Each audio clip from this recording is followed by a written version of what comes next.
action, packed in 180 minutes. Power Breakfast with Tessa Dooms. Weekdays 6 to 9 a.m. Well, it is 7:18 on Monday morning on Power Breakfast with Tessa Dooms, and we are looking at a number of different stories and angles around how do we make South Africa the place that we want it to be.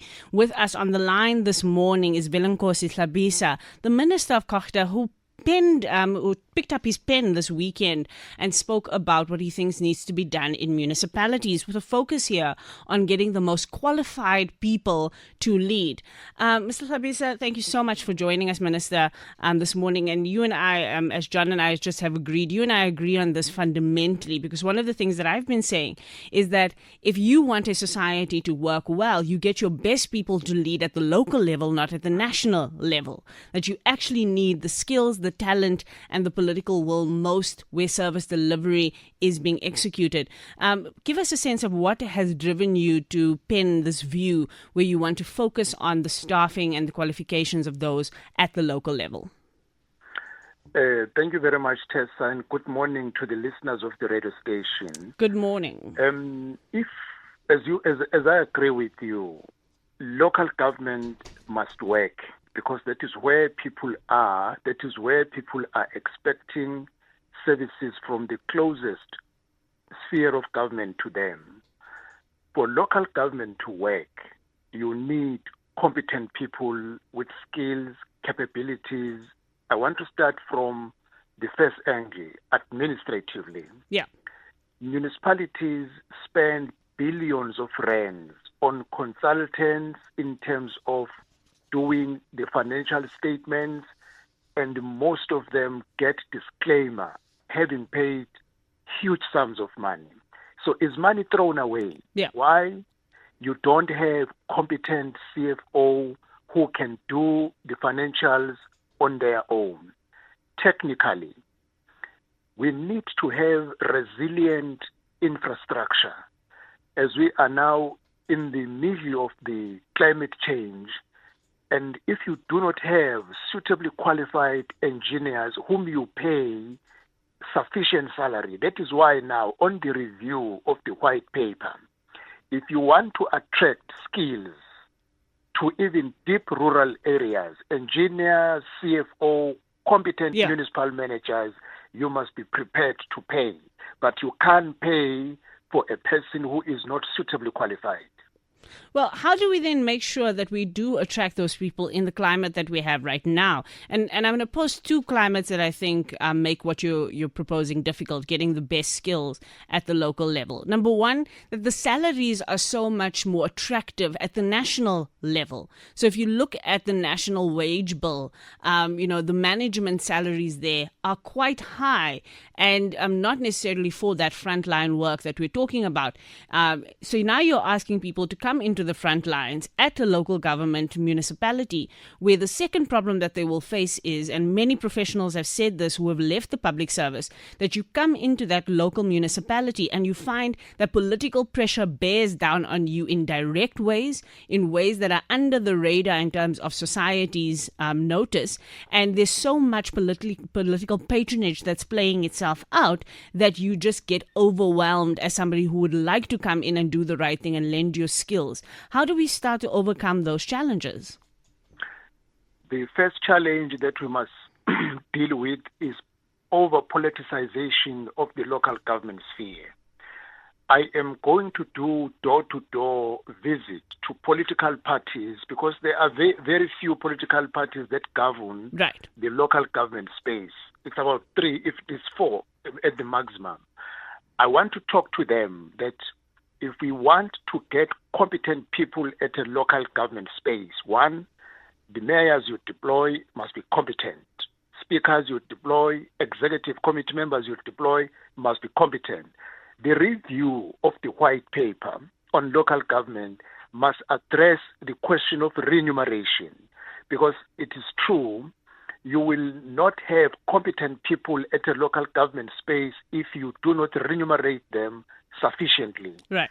But at an administrative level, it is not that bad compared to councillors, because I know the history and the background of councillors, but even at an administrative level, we need to address salaries in terms of where people are.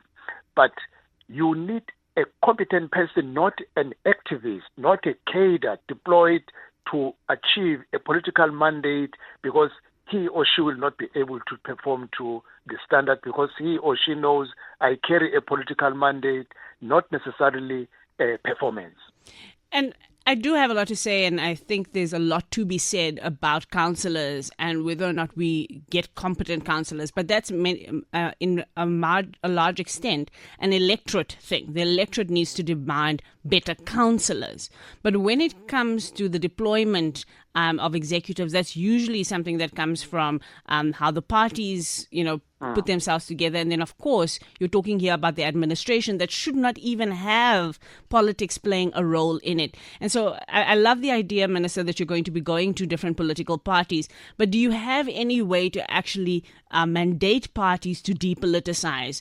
Do we have any mechanisms to actually deal with the ways in which municipalities particularly are being used for patronage, either in terms of the staffing or in terms of the kind of tenders that go through the municipal space? How do you intend to actually bear consequence rather than, be kind and ask people nicely? I just don't think asking nicely at this point is going to help. It is, because it is better to engage than to come with an intention of a consequence management, because for a mayor, Tessa, the minister cannot do anything on a mayor who is underperforming. And you can only have a process of charging him if he is involved in a corrupt activity. But if he is an underperformer, the people who can swiftly address that one is a political party from which he or she is coming from.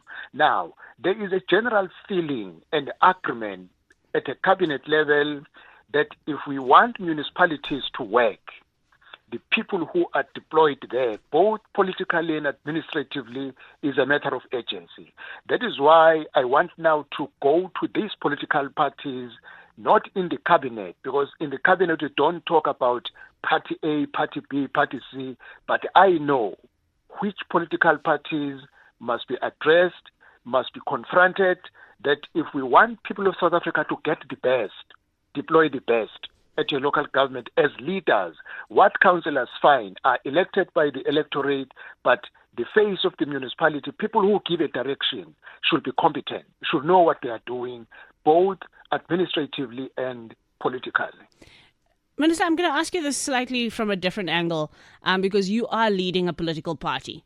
What can a political party like yours do differently in the run-up to next year's elections so that this becomes an election decider, that the quality of candidates and the kinds of patronage networks being broken becomes what the election next year in 2026 or 2027 is decided by? How do you deal with that from a party level? What's your commitment that you can make on that ground? From the party point of view, I'm an advocate. I told my councillors in 2021 that I'm not going to go around and apologize on their behalf if they don't perform. I was clear. I even maintain that statement publicly, that if you don't perform, it will be your own consequences. We are not going to apologize on your behalf. We want competent people, and we are going to encourage people that even when you elect ward councillors, it must be people who must be able to comprehend, so that they are able to read the budget, they are able to ensure that there is planning. Because if people are not competent, the IDP is a ward development plan which must be championed by a councillor of the ward.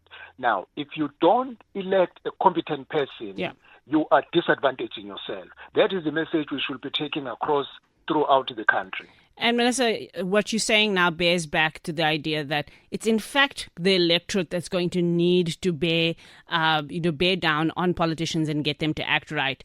political problems require political solutions and political consequences. And so to everybody listening, it is going to be up to us in 2026 to make a statement to political parties to do better, to deploy better, and to get the right people in place. I don't think that we're going to get it right by just talking nicely. I really think we have to get some political consequences if we're not going to get the right people from the political parties. But thank you so much for putting a spotlight on this one for us, Minister. That's Minister Velenkosini Hlabisa, the Minister of COGTA.